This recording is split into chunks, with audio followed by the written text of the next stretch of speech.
Kuthiwa ke siqala emakamereni bazalwane, siqala ekusithekeni la sikhuleka khona. Asizokhuleka phambi kwabantu enkonzweni bese silindele imithandazo singenasi isikhathi esisekusithekeni. I-relationship, ubudlelwane sinabo thina noNkulunkulu.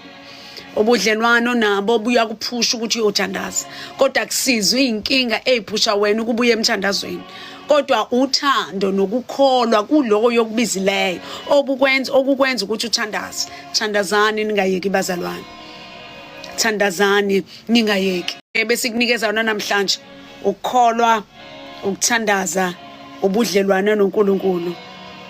Ukukholwa, ukuthandaza, ubudlelwane noNkulunkulu. Namhlanje iba nazo zonke lezi zinto. Umkholo uNkulunkulu, umkholo uyathandaza, okholwayo uyathandaza, othandazayo unobudlelwane noNkulunkulu.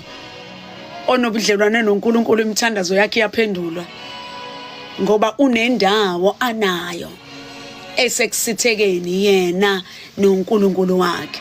Ququzeleka mzalwane wami, ukhuleke njalo. Umthandazo uligugu lethu impela.